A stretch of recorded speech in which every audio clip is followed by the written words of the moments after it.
বন্ধুরা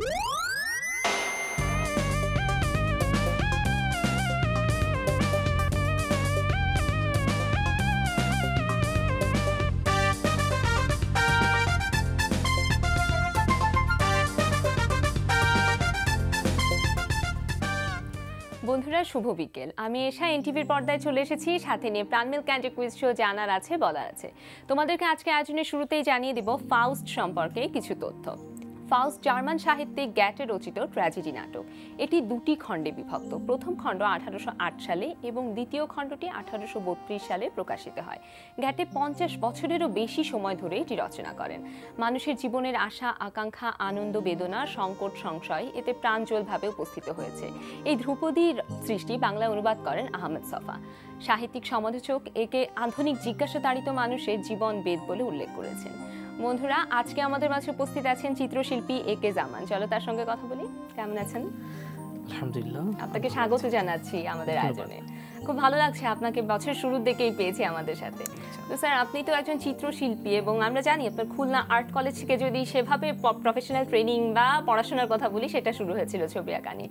কিন্তু তার আগে যে ছবি আঁকা কি নেশা, সেটা কিভাবে এলো? এটা অ্যাকচুয়ালি আমি ছোটবেলায় কাজ করতাম আমার গ্রামে, খুবই ছোট প্রাইমারি লেভেল। তো ওখানে কাদামাটি দিয়ে খেলতাম, কাদামাটি দিয়ে হয়তো কিছু জিনিস তৈরি করতে চেষ্টা করতাম। একটা সময় হয়তো খুব ভালো ভালো একটা জিনিস তৈরি হচ্ছে, হয়তো একটা বার্ড মাটি দিয়ে বানালাম খুব সুন্দর করে, প্রকৃতির থেকেই কালার নিয়ে নিয়ে সেটা করা। আচ্ছা আচ্ছা। পোড়া মাটি একটু গুঁড়া করে হয়তো সেটাকে পানি দিয়ে মিশিয়ে এরকম করে কালার করতে করতে একটা সময় আমার অনেক আত্মীয় স্বজন বলতো যে না, ও খুব ভালো কাজ করছে, ওকে ভালো কোথাও থেকে মানে এটার উপরে পড়াশোনা করানো উচিত। তো একটা পর্যায়ে নড়াইলে, আমার হোম ডিস্ট্রিক্ট নড়াইলে, তো ওখানে আমার কাজিনদের বাসায় যাওয়ার পরে আমার কাজিনরা নড়াইলে একটা আর্ট স্কুলে ওরা ছবি আঁকা শিখতো। সেই স্কুলের নাম হচ্ছে শিশু স্বর্গ। আর শিশু স্বর্গের প্রতিষ্ঠাতা হচ্ছে আমাদের একজন বিগ আর্টিস্ট, চিত্রশিল্পী এস এম সুলতান। উনি একজন পথিকৃত আমাদের জগতে, এবং ওনার ডাকনাম ছিল লাল মিয়া। তো দাদুর ওখানে আমি যাই আমার কাজিনদের সাথে। যাওয়ার পরে ওই সালার চট বিছানো গাছের নিচে একটা ব্ল্যাকবোর্ড দিয়ে, তো সেখানে বসে পড়লাম ছবি আঁকতে। একটা পর্যায়ে দাদুর সহকারী যারা ছিলেন তাদের মধ্যে দুলাল কাকু ছিলেন, কাজল কাকু ছিলেন। একজন এসে বললো, তুমি কাজ করছো না কেন? তো ততক্ষণ আমার কাজ শেষ হয়ে গেছে। তো আমি বললাম আমার তো শেষ। তো বললো দেখি। তো দেখার পর দেখলো যে না, একদম মোটামুটি অনেকটা পুরোপুরি ওটার মতোই। তো বললো তুমি এখানে কেন বসছো, চলো। তো ডেকে নিয়ে আমাকে কিছু বেসিক দেখালেন, দেখে বললো তুমি অনেক ভালো করবে বা ভবিষ্যতে অনেক ভালো কিছু করতে পারবে, তো তুমি এখন থেকে এই লেভেলে না, তুমি এখানে বসবে। আচ্ছা আচ্ছা। তো ওই শুরু আর কি, বেসিকটা পেয়ে ওখান থেকে। আর ওখানে ভালো লাগতো, ওখানে মিনি চিড়িয়াখানা ছিল বা পরিবেশটা একটু ডিফারেন্ট, যার ফলে হচ্ছে কি ওটার বলতে গেলে প্রেমে পড়ে গেল। আর সেখান থেকে হচ্ছে শুরু। আস্তে আস্তে আস্তে আস্তে ওখান থেকে বলতে গেলে মূলত হাতে খড়ির বেসিকটা আমার ওখান থেকে। তো এস এম সুলতানের কাজ এত কাছ থেকে দেখা হয়েছে আপনার, এটা আসলে পরম সৌভাগ্যের বিষয় আমি বলবো। তো ওনার আঁকা কি যে এত কাছ থেকে দেখেছে, নিশ্চয়ই আপনার নিজের ছবি আঁকার উপর বা আপনার নিজের মনের উপর একটা প্রভাব তো রেখেছে।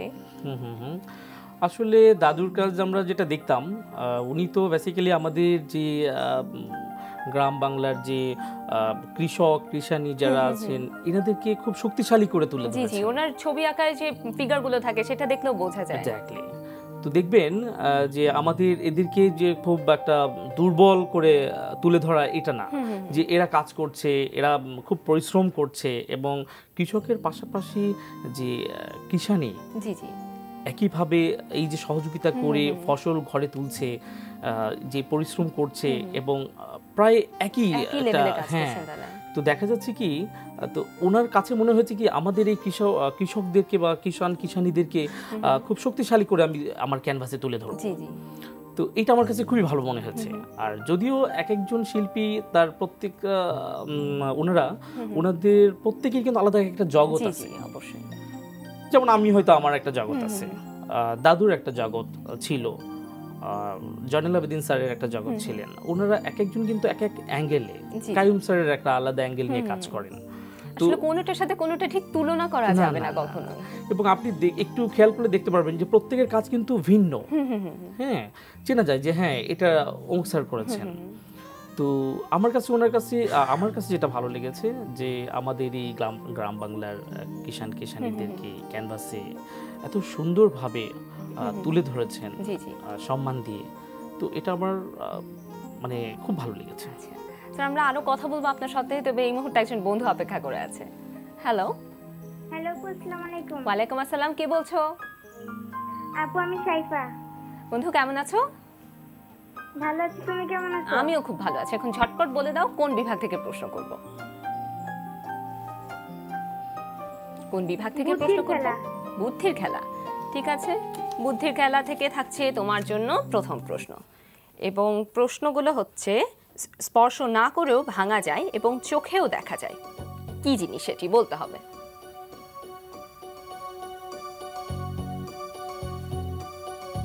সময় চলে যাচ্ছে বন্ধু।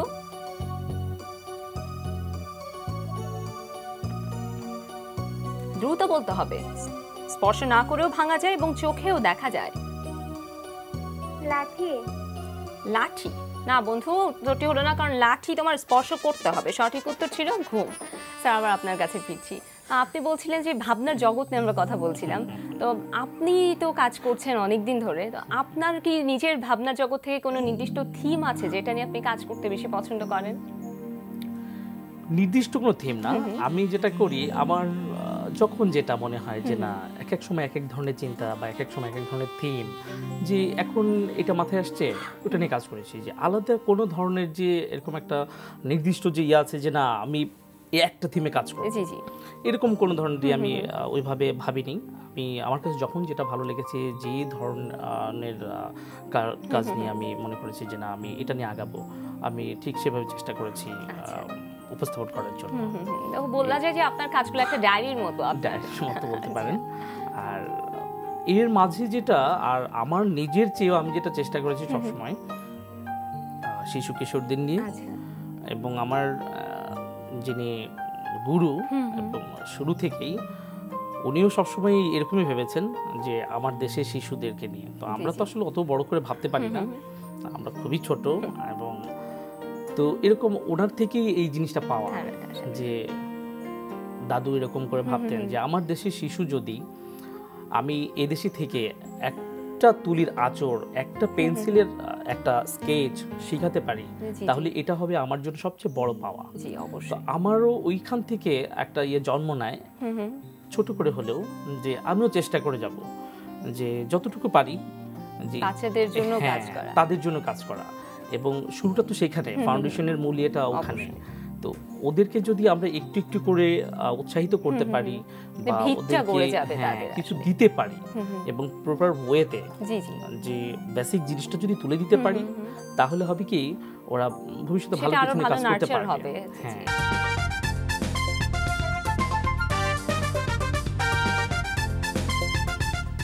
আবারও চলে এসেছি এনটিভির পর্দায়, সাথে নিয়ে প্রাণ মিল্ক ক্যান্ডি কুইজ শো, জানার আছে বলার আছে। তোমাদের সাথে আছি আমি এশা, এবং কথা হচ্ছিল আজকের অতিথি চিত্রশিল্পী একে জামানের সঙ্গে। স্যার আপনার সঙ্গে কথা হচ্ছিল আপনার ভাবনার জগৎ এবং ছবি আঁকার কথা শুনছিলাম। তো স্যার আপনি কোন মাধ্যমে কাজ করতে বেশি পছন্দ করেন? তুলি রং, জল রং, নাকি এমনি পেন্সিল স্কেচ? অ্যাকচুয়ালি যেহেতু বাচ্চাদের নিয়ে কাজ করি, সেহেতু কোন মাধ্যম এটা আমার জন্য সিঙ্গেল বা এককভাবে ওইভাবে আমি বলবো না। আচ্ছা, এই জন্য বলবো না, আমি বাচ্চাদেরকে সবকিছু মিলিয়ে কাজ শেখাই, level by level. Pencil colour দিয়ে শুরু করছি, ওয়েল পেইন্টিং এ শেষ করছি। তো এখানে অনেকগুলো মাধ্যম আছে, তো এই জন্য আমাকে সবগুলি নিয়ে কাজ করতে হয়। আর এমনি যদি আপনার নিজের যে আঁকা ছবিগুলো রয়েছে শুধুমাত্র নিজের জন্য, সেগুলো কোন মাধ্যমে করতে পছন্দ করেন? এটা পছন্দটা কিন্তু আমার এক এক সময় এক এক রকম করে। হয়তো এই মুহূর্তে আমার মাথায় একটা কাজ করলো যে না একটা কাজ আমি দাঁড় করাবো বাচ্চাদের পেন্সিল কালারে, হয়তো ওটা নিয়ে আমি বসে গেলাম এবং ওটার একটা পূর্ণাঙ্গ একটা রূপ দেওয়ার চেষ্টা করছি।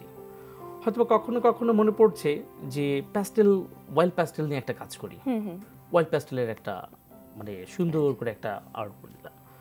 কখনো কখনো এরকম হয় যে ওয়েল পেইন্টিং নিয়ে বসে পড়ছি, তো ওটা শেষ না হওয়া পর্যন্ত হয়তো আরেকটা ধরতে পারছি না। তো তো এরকম করে করে দেখা যাচ্ছে যখন যেটা মনে হচ্ছে যে এটা নিয়ে করা দরকার, মোটামুটি মিশ্র সব মাধ্যম নিয়ে করা হচ্ছে কাজ। এক্স্যাক্টলি। আমি এক এক সময় এক একটা নিয়ে কাজ করছি, যে এরকম না যে না আমি এখন অয়েল পেইন্ট করছি, আমি এখন থেকে অয়েল পেইন্টিং একটা ধারাবাহিকতা রাখছি যে এটাই করতে থাকি এটাই করতে থাকি, এরকম না।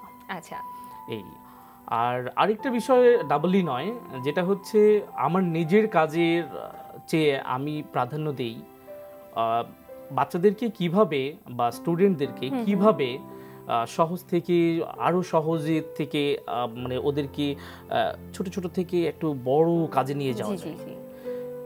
যেমন আমি আরেকটা কথা না বললে নয়, যেটা হচ্ছে আমরা যে স্কুলে বা হোক বাসাতে হোক বাচ্চাদেরকে যে চিত্রকলা প্রশিক্ষণ দিচ্ছি, ওদেরকে কি প্রপার ওয়েতে দিচ্ছি কিনা। অবশ্যই, কারণ আমরা যারা বের হয়ে আসছি ইউনিভার্সিটি থেকে বা আর্ট কলেজ থেকে, আমরা বের হয়ে কিন্তু প্রত্যেকে দেখবেন আলাদা আলাদা ওয়েতে কাজ শেখাচ্ছি। তো অনেক জায়গায় দেখবেন আছে এরকম, আমরা করছি অনেক ক্ষেত্রে। যেমন শুরুর দিকে আসার পরে একটা বাচ্চাকে সার্কেল, ট্রায়াঙ্গেল, দুই একটা শেপস করানোর পরে হয়তো কিছু ইজি লাইন দিচ্ছি, দেওয়ার পরে চিত্র চলে যাচ্ছে, হয়তো ফ্রুট বাস্কেট, নয়তো বা সিনারি, গ্রামের দৃশ্য হতে পারে। তো আসলে এটা কিন্তু আমাদের জন্য মনে হয়, আমার মনে হয় যে ওদেরকে আরেকটু সহজ করে আরো ডিটেইলস করানো দরকার। আর তা না হলে ধাপে ধাপে আসলে পেরোনোর ব্যাপার আছে। আর তা না হলে হবে কি, যেমন প্লে অথবা নার্সারিতে একটা বাচ্চা ভর্তি হলো, তাকে আমরা এসে লিখতে দিয়ে দিলাম, সেটাই একটা বড় ধরনের একটা গল্প লিখতে দিয়ে দিলাম, এটা না। তাহলে তো ওই বাচ্চা স্কুলমুখী হতে পারবে না, আসবে না, তার লোড পড়ে যাবে। সে জানে না কিভাবে পেন্সিল ধরতে হবে, কলম ধরতে হবে, এ লিখবো কিভাবে, জেড লিখবো কিভাবে, অ ক খ, ছোটখাটো সব বেসিকগুলো আসলে তাদের মধ্যে দিতে হবে। হ্যাঁ, অবশ্যই দিতে হবে। আরো কথা বলবো, তবে এই মুহূর্তে একজন বন্ধু অপেক্ষা করে আছে। অবশ্যই। হ্যালো, আমি মিথিলা, কেমন আছো? হ্যাঁ, ভালো আছি। আপু, তোমাকে কোন বিভাগ থেকে প্রশ্ন করব? জানা অজানা থেকে। ঠিক আছে, জানা অজানা থেকে থাকছে মিথিলার জন্য প্রথম প্রশ্ন, এবং প্রশ্নটি হচ্ছে বাংলাদেশের গার্মেন্টস পণ্য প্রথম রপ্তানি হয় কোন দেশে? ক ইতালি, খ ফ্রান্স, গ কানাডা। দ্রুত বলতে হবে। ইতালি। ক ইটালি নিলাম, কিন্তু আপু উত্তরটি হলো না, সঠিক উত্তর ছিল খ ফ্রান্স। স্যার, আমরা আরো কথা বলবো, আরো একজন বন্ধু আছে। হ্যালো, আমি সুমাইয়া, কেমন আছো? ভালো। আপু, তোমাকে কোন বিভাগ থেকে প্রশ্ন করব? কোন বিভাগ থেকে প্রশ্ন করব সুমাইয়া? আমি শুনতে পাচ্ছি, বলে দাও বিভাগের নাম। আমরা 3 ক্যাম্পাসে বই পাই না। সরি, আমি বুঝতে পারছি না, আরেকবার বলো। আমরা 3 ক্যাম্পাসে বই পাই না। আচ্ছা, আমি বিভাগের নামগুলো বলছি: বুদ্ধির খেলা, ইতিহাস ঐতিহ্য, ভাষা ব্যাকরণ, খেলার মাঠ, জানা অজানা। খেলার মাঠ, ঠিক আছে। খেলার মাঠ থেকে থাকছে সুমাইয়ার জন্য প্রথম প্রশ্ন, এবং প্রশ্নটি হচ্ছে বাংলাদেশের কোন বোলার ওয়ানডেতে সবচেয়ে বেশি বার 5 উইকেট নিয়েছেন? ক আব্দুর রাজ্জাক, খ মুস্তাফিজুর রহমান, গ মাশরাফি বিন মুর্তজা। দ্রুত বলতে হবে। ক আব্দুর রাজ্জাক নিলাম, এবং উত্তর একদম সঠিক। অভিনন্দন তোমাকে 500 টাকা সমমূল্যের বইয়ের জন্য। অন্য বন্ধুদের জানিয়ে রাখছি, আব্দুর রাজ্জাক মোট 4বার 5 উইকেট নিয়েছেন। সুমাইয়া, এবার তোমার জন্য থাকছে দ্বিতীয় প্রশ্ন, এবং প্রশ্নটি হচ্ছে 2016 সালের এশিয়া কাপ ক্রিকেট কোন দেশে অনুষ্ঠিত হবে? ক ভারত, খ বাংলাদেশ, গ পাকিস্তান। বাংলাদেশ নিলাম, এবং উত্তর একদম সঠিক। অভিনন্দন তোমাকে আরো 500 টাকা সমমূল্যের বইয়ের জন্য। বন্ধুরা, তোমাদেরকে জানিয়ে রাখছি 2016 সালের 24 ফেব্রুয়ারি থেকে 6 মার্চ পর্যন্ত চলবে এই খেলা। সুমাইয়া, তোমার জন্য কি তৃতীয় প্রশ্ন করব? আপু, আমরা যে কুইজ খেলি, এই কুইজের প্রাইজটা আমরা পাই না। তোমাদের ঠিকানা আমাদের কাছে রেখে দেওয়া হবে, এবং তোমাদেরকে আমরা সময় মতো পাঠিয়ে দেব। তো বন্ধু তোমাকে অনেক ধন্যবাদ তোমার ফোন কলের জন্য। লাইনটি কেটে গেছে, আমরা স্যার আপনার কাছে আবার ফিরে আসছি। স্যার আপনার সাথে যে কথাগুলো বলছিলাম, আপনার ছবি আঁকা এবং আপনি বলছিলেন বাচ্চাদের নিয়ে আপনি নানা ধরনের কাজগুলো করছেন, তো সেই কাজগুলো সম্পর্কে আরো একটু ডিটেলস জানবো। তবে তার আগে আমি একটু আপনার নিজের কাজগুলো সম্পর্কে জানতে চাচ্ছি। আপনি তো এখন পর্যন্ত বেশ কিছু গ্রুপ এক্সিবিশন করেছেন এবং সোলো এক্সিবিশনও করেছেন, তো এখন পর্যন্ত সোলো এক্সিবিশন কটি করেছেন? আমি 3টে করেছি, আর কম করার কারণ হচ্ছে একটাই, বাচ্চাদের নিয়ে কাজটা বেশি করছে। যখন স্টুডেন্ট তখনও স্টুডেন্ট নিয়ে আমি ভেবেছি কাজ করেছি।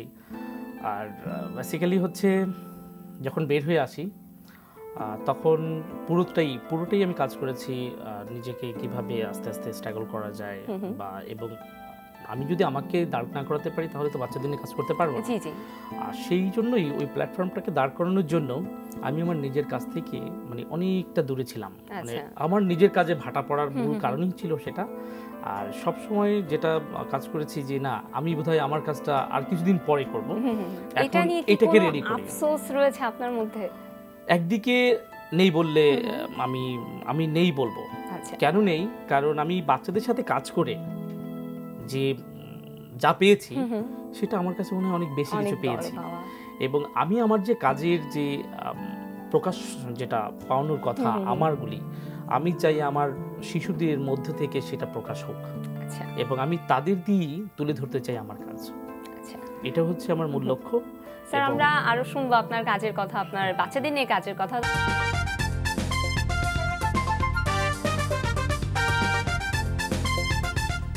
আবারও চলে এসেছি এনটিভির পর্দায়, সাথে নিয়ে প্রাণ মিল্ক ক্যান্ডি কুইজ শো জানার আছে বলার আছে। তোমাদের সাথে আছি আমি এশা, এবং কথা হচ্ছিল আজকের অতিথি চিত্রশিল্পী একে জামানের সঙ্গে। আমরা আরো গল্প করব, তবে এই মুহূর্তে ছবির গ্যালারি খেলার জন্য একজন বন্ধু অপেক্ষা করে আছে। হ্যালো হ্যালো হ্যালো, কে বলছো? আমি অঞ্জন। অঞ্জন, কেমন আছো বন্ধু? ভালো, আপনি কেমন আছেন? আমিও খুব ভালো আছি। ভাইয়া তুমি কোন ক্লাসে পড়ছো? ক্লাস 9। ক্লাস 9, ঠিক আছে বন্ধু। তোমার জন্য থাকছে ছবির গ্যালারি থেকে প্রথম প্রশ্ন, এবং প্রশ্নটি হচ্ছে ছবির এই বিখ্যাত গজল শিল্পীর নাম বলো। ক জগজিৎ সিং, খ গোলাম আলী, গ মেহেদি হাসান। দ্রুত বলতে হবে। খ গোলাম আলী নিলাম, কিন্তু ভাইয়া উত্তরটি হলো না, সঠিক উত্তর ছিল গ মেহেদি হাসান। আরো একজন বন্ধু আছে। হ্যালো হ্যালো আপু, আমি দিদা বলছি। কেমন আছো বন্ধু? হ্যাঁ ভালো আছি, আপু ভালো আছেন? আমিও খুব ভালো আছি। ঝটপট বলে দাও কোন বিভাগ থেকে প্রশ্ন করবে? আপু বুদ্ধির খেলা থেকে। বুদ্ধির খেলা থেকে, ঠিক আছে। বুদ্ধির খেলা থেকে থাকছে তোমার জন্য প্রথম প্রশ্ন, এবং প্রশ্নটি হচ্ছে রহিম একটি ছবি দেখিয়ে বলল এটি আমার দাদার একমাত্র নাতির ছবি। ছবিটি কার? ছবি দেখতে বলল এটি আমার দাদার। আপু এটা রহিমের। রহিমের নিলাম, এবং উত্তর একদম সঠিক। অভিনন্দন তোমাকে 500 টাকা সমমূল্যের বইয়ের জন্য। এবার দ্বিতীয় প্রশ্নে যাচ্ছি। প্রথমে ও শেষে মিলে নাতি নিয়ে থাকে, মানুষ নয় সে, তবে সুস্বাদু ফল। বলতে হবে কি?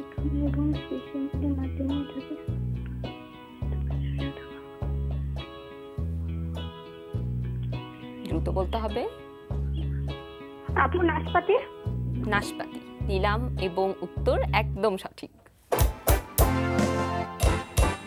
অভিনন্দন তোমাকে আরো 500 টাকা সমমূল্যের বইয়ের জন্য। এর পরের প্রশ্নে কি যাব? না তো, আর না, আজকে আর না, ঠিক আছে। স্যার আবার আপনার কাছে ফিরছি। আমরা আপনার সাথে যে কথা বলছিলাম, আপনি বলছিলেন যে বাচ্চাদের যে ভিত্তিটা তৈরি সেটার ব্যাপারে, তো সেটা সম্পর্কে আরেকটু জানতে চাচ্ছি। হ্যাঁ, তো এই জন্য দেখা যাচ্ছে কি আমরা যেটা তৈরি করেছি, এবং আমি বেসিক্যালি আমি নিজে অনেক রাত জেগে এটা করেছি, যে সহজ পদ্ধতিতে কিভাবে ওরা আস্তে আস্তে আস্তে আস্তে একটা প্ল্যাটফর্মে যেতে পারে, আমাদের ফাউন্ডেশনটাকে মজবুত করে। আর এর মধ্যে একই সুতোয় গাঁথা আরেকটি কথা আছে, সেটা হচ্ছে যেমন আমি আগে বলেছিলাম একটা বাচ্চাকে যে কিভাবে আমরা হয়তো এসে লেখার মতো দিচ্ছি, বা প্লে নার্সারির একটা বাচ্চাকে অথবা কঠিন কোনো কাজে দিয়ে দিচ্ছি, তো একটা বাচ্চা হবে কি তখন যখন নার্সারিতে এসে তাকে আমরা বেসিকগুলো দিই নাই, বর্ণগুলি শেখাই নেই, বর্ণমালা কি বা অর্ধমাত্রা যুক্ত লিখতে হয়তো সে পারছে না। হ্যাঁ হ্যাঁ হ্যাঁ, তো এগুলো মানে যে ডিটেইলস আছে এগুলোতে না যে আমরা চলে যাচ্ছি কি পূর্ণাঙ্গ সেটআপে। তো যার ফলে হয় কি বাচ্চারা কেউ আছে গড গিফটেড একটা বিষয় আছেই অনেকের ক্ষেত্রে, দেখবেন কখনো শেখে নাই কিন্তু আপনাকে কপি করে দিচ্ছে বা কাউকে এঁকে দিচ্ছে, জি জি এটা ভিন্ন বিষয়। তো তাদের কিন্তু একটা সাইড থাকে, ওরা হয়তো বা দেখবেন যে হয়তো মানুষের ফেসটা ভালো আঁকে জি জি কিন্তু অন্য কিছু ভালো করতে পারছে জি না, জি অথবা দেখা যাচ্ছে কেউ এনিমেজ ভালো করছে, ওর ওই এটা আছে বেশি ভালো, কিন্তু অন্য কোনো কিছু আঁকতে গেলে সে আটকে যাচ্ছে। জি জি আর যখন কোনো একাডেমিক সে একটা নিবে প্রশিক্ষণ, তখন তার হবে কি কাজের মধ্যে সবগুলোর ক্ষেত্রে আসলে সে ভালো করার আসলে চলে আসবে, কারণ তার তো গ্রামাটিক্যাল বা বেসিক জিনিসগুলো ধাপে ধাপে ধাপে ধাপে সে নিয়ে নিচ্ছে। জি জি আচ্ছা স্যার, আপনি তো বারবার বলছেন বাচ্চাদের কাজের কথা, তো বাচ্চাদের একটা স্কুল তো আপনার রয়েছে, সেটি সম্পর্কে একটু জানতে চাইছি, সেটি কবে শুরু করলেন? আমি স্কুলটি করেছিলাম 2000-এর মাঝামাঝির দিকে, আর এটা শুরু করেছিলাম মিরপুরে, এখনো মিরপুরে আছে, চাইল্ড বেসিক হোমস নামে। আমার সব চাইল্ডদের নিয়ে কাজ, শিশু কিশোরদের নিয়ে, নামগুলিও অনেকটা ওরকম। আর বনানীতে করেছি, ওটা রংধনু, আচ্ছা ওটা বাচ্চারা পছন্দ করে, বাচ্চাদের কাছ থেকেই অনেকটা করে নেওয়া নামটা। আচ্ছা তো ওটা রংধনু দেওয়া, রংধনু আর্ট অ্যান্ড কালচারাল একাডেমি। বাচ্চারা কাজ করছে এবং আমার প্ল্যান ছিল যে ওদেরকে ধীরে ধীরে কিভাবে বেসিক দিয়ে দিয়ে একটা প্ল্যাটফর্মে নেওয়া যায় এবং এখান থেকে কেউ ঝরে যাবে না, উৎসাহ নেবে, আমরাও বন্ধুত্বপূর্ণ আচরণ নিয়ে তাদের সাথে ফান করবো, মজা করবো, তাদের এই নেশাটা ধরে রাখবে, এবং এইভাবে আস্তে আস্তে ওরা একটা ভালো কিছু নিতে পারবে এবং দিতে পারবে। তো দুটো ব্রাঞ্চের কথা শুনলাম, আর কি ব্রাঞ্চ আছে? উত্তরাতে ব্রাঞ্চ আছে, বসুন্ধরাতে আমরা করছি। এমনি কি ঢাকার বাইরে করার ইচ্ছা আছে? শুরু করেছিলাম তো একটা দিয়ে, জি জি, আর স্টুডেন্টও ছিল খুবই কম, 2-3 জন। তো তখনও ওইভাবে চিন্তা করিনি যে অনেক হবে। তো যখন একটা দিয়ে শুরু করে 4টা করেছি, ইনশাআল্লাহ আশা আছে যে বাংলাদেশের প্রত্যেকটা কানায় কানায় আমরা আমাদের বেসিকগুলো দিব ইনশাআল্লাহ। অবশ্যই। তো স্যার, আপনি বলছিলেন যে আপনি যখন একদমই হাতে খড়ি নিলেন এসএম সুলতানের কাছে, তখনই ওনাকে দেখেছেন যে উনি বাচ্চাদের সাথে কাজ করছে, বাচ্চাদের নিয়ে কাজ করছে, এবং তখন থেকে আপনার একটা চিন্তা ভাবনা ছিল। তো এমনি যখন স্টুডেন্ট আপনি যখন ছিলেন, সে সময় কি বাচ্চাদের জন্য কাজ করা হয়েছে বা বাচ্চাদের প্রশিক্ষণের কাজগুলো কি করেছেন? বাচ্চাদের প্রশিক্ষণের কাজ বলতে কি আমি করেছি, আমার যেমন ফ্রি ক্লাসের একটা ব্যবস্থা করেছিলাম, তবে আমি নিজে যতটুকু পারতাম কাগজ, আমরাও যখন শিখেছি আমাদের পেপার কালার আমাদের ফ্রি দেওয়া হতো।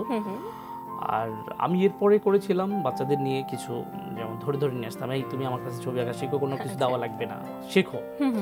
তো মনে হলো যে এরকম করে বাচ্চাদেরকে বেসিকগুলো যদি তুলে দিতে পারি, এটাও একটা জানান দেওয়া হবে যে না এখান থেকে ভালো কিছু পাওয়া যাচ্ছে, এবং ওদেরকে আমি দিয়ে খুশি হব যে না আমি দিতে পারছি।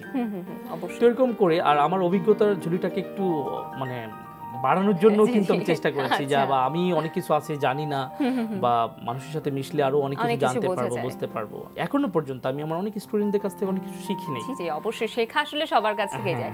স্যার, আমরা আরো কথা বলবো, আরো একজন বন্ধু অপেক্ষা করে আছে। হ্যালো হ্যালো হ্যালো, কে বলছো? আমি অনিকা। বন্ধু, কেমন আছো তুমি? আমিও খুব ভালো আছি। ঝটপট বলে দাও, কোন বিভাগ থেকে প্রশ্ন করব? ভাষা ও ব্যাকরণ। ঠিক আছে, ভাষা ও ব্যাকরণ থেকে থাকছে তোমার জন্য প্রথম প্রশ্ন, এবং প্রশ্নটি হচ্ছে এ স্বরধ্বনিটির উচ্চারণ অবস্থান কোনটি? ক উচ্চ মধ্য, খ নিম্ন মধ্য, গ নিম্ন। দ্রুত বলতে হবে। আপু ক উচ্চ মধ্য। ক উচ্চ মধ্য নিলাম, কিন্তু আপু উত্তরটি হলো না, সঠিক উত্তর ছিল খ নিম্ন মধ্য। স্যার, আবার আপনার কাছে ফিরছি। স্যার, আমি আপনার কাছে শুনছিলাম বাচ্চাদের কাজ নিয়ে আপনারা অনেক রকমের গ্রামার ঠিক করেছেন এবং সেভাবে ধাপে ধাপে আগাচ্ছেন। তো যেহেতু আপনি বাচ্চাদের নিয়ে অনেক কাজ করছেন, এই জন্য আপনার কাছে এই প্রশ্নটা আমার মনে হয় করা যুক্তিযোগ্য। সেটা হচ্ছে যে বাচ্চাদের মনন বিকাশের ক্ষেত্রে চিত্রকলার গুরুত্বটা কতখানি?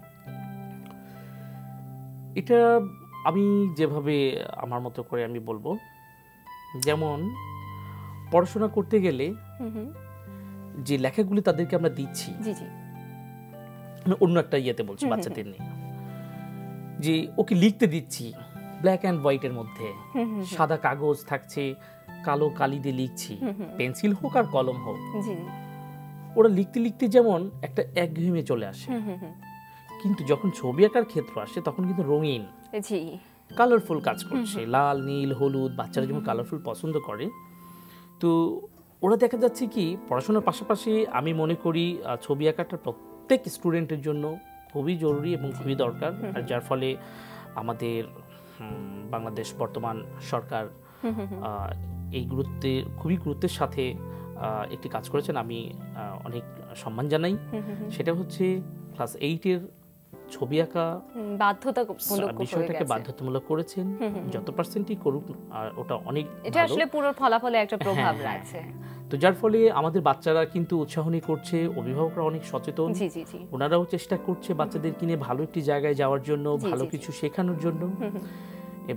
এবং আসলে সত্যিকার অর্থে মনন বিকাশের ক্ষেত্রে বিশেষ করে কল্পনা শক্তির যে চর্চাটা হচ্ছে ছবি আঁকার মাধ্যমে, এটা আসলে অপরিসীম, এটার গুরুত্ব। স্যার আপনাকে অনেক ধন্যবাদ আজকে আমাদেরকে সময় দেওয়ার জন্য, আপনার স্কুলের জন্য, আপনার সকল শিক্ষার্থীর জন্য অনেক শুভকামনা রইল। ধন্যবাদ। এবং আমি সেই সাথে ধন্যবাদ জানাচ্ছি চ্যানেল এটিএনকে, এনটিভিকে।